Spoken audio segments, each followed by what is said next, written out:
Hey everybody, this is Dr. David Jockers. Today we're talking about ankle rehab. Okay, and I can definitely speak with experience with this. I've broken my ankle twice, sprained it many times, and so this is really key that we follow a couple of these procedures in order to get the best possible recovery so we can have full functionality.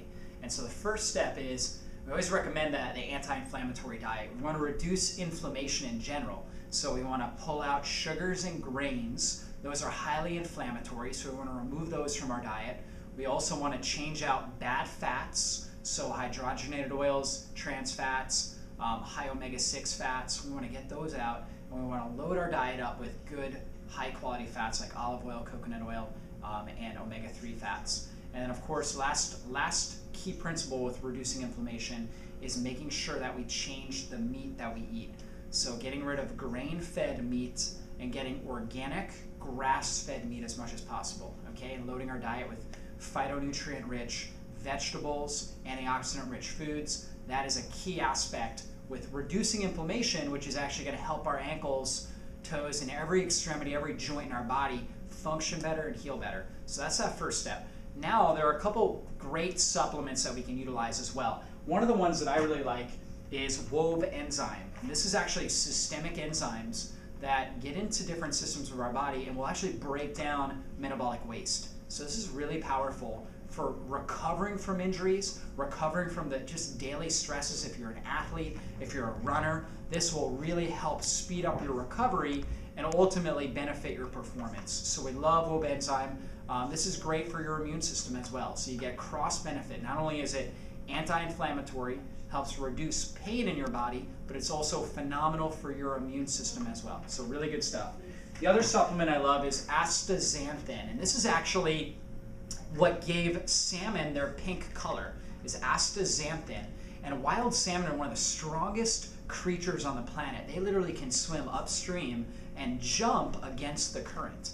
And so what gives them that powerful strength is actually this antioxidant called astaxanthin. And this is phenomenal for helping heal and helping your body recover from different injuries. Also great for your eyesight and brain function. So we love astaxanthin. So these are some great supplements we can include into that diet. Now let's talk about some exercises. First step, when you initially injure your ankle, okay, you want to go through something called RICE, rest, ice, compression, and elevation. So you're going to rest it, you're going to ice it to reduce swelling, keep it elevated, and also put a wrap, a compress on it, okay? And you're going to do that for really the first 2 to 3 days. After that first 2 to 3 days, you want to start getting some good motion. In fact, you can actually do a little bit of this during that period of time, during that initial swelling time. However, you want to keep it on. You want to keep it minimal, just so that way the ankle, you can get as much swelling out of the ankle as possible. Now, the exercises we're going to do, I'm going to demonstrate these. These are going to be non-weight bearing exercises, okay? And so I'm sitting down in a chair, and initially, first thing I'm doing is with my ankle, and I can actually have it elevated, so if I was in the initial acute stages, I can actually have my ankle way up like this, and I'll put it into this motion right here, okay? So my ankle's normally like this. I'll put it into dorsiflexion and hold for about 15 seconds, okay? So hold real strong, then relax, then I'll put it like this, plantar flexion, hold for 15 seconds, and then relax, and then I'll move it in, relax, and then I'll move it out and relax. Okay, 15 seconds holding with each one of those motions. Some of those motions may be restricted right after the injury. That's perfectly normal, but you do your best to just kind of push it into that motion where it's comfortable and hold it, and then relax, okay? Now, as I start to get better, usually if it's a sprained ankle, usually by the second week, you're ready to really get these exercises going. And so I will be seated like this, okay? And I'll do a seated toe raise, just like this. I'm partially weight bearing. I'm doing a seated toe raise, okay? So just like that. Okay, getting motion into those ankles. Another thing I'll do is I'll draw the alphabet with my toe. So I'll do a B, and get good motion as I'm doing that. Working on coordination and motion with my ankle. Very, very important. Okay? Then, from there, I'll do a single leg stance. So I'll hold on to something, okay, and I'll have my affected leg holding my balance, and I'm just holding like this right here, like so. Okay, and I'll hold for about 10-15 seconds and then relax. And then do it again. Hold for about 10 to 15 seconds and then relax. Usually now as we progress, if it's a sprained ankle, usually by the 2nd to 3rd week. If it's a broken ankle, usually by the 8th week, 7th week, 8th week, we're ready to go full weight bearing.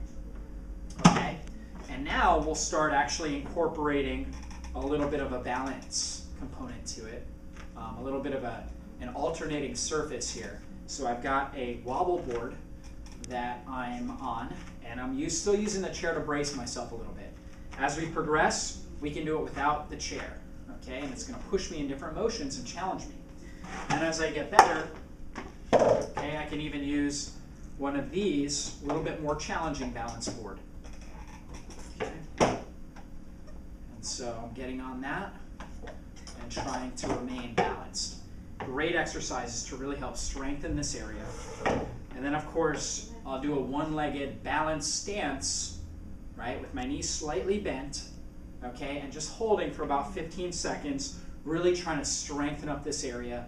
And then I'll do a full weight-bearing toe raise, okay? And so this is all part of that ankle rehab process. So in the beginning, we're resting, icing, compressing, and elevating, okay? And we can also get a traction component where we can actually have somebody kind of traction out our ankle, and we can start getting some small ranges of motion.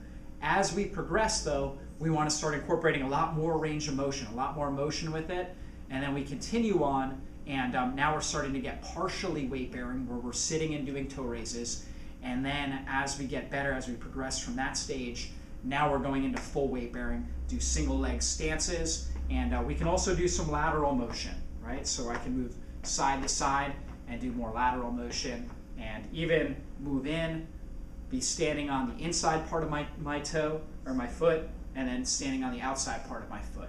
So all of that combines and works together to create equal strength on both sides of my foot, and that's what we want, stability in that ankle. That's going to help prevent future ankle sprains and breaks. So that's your ankle rehab, and so make sure you put good use to this. If you have any questions, you can always leave a comment on this video.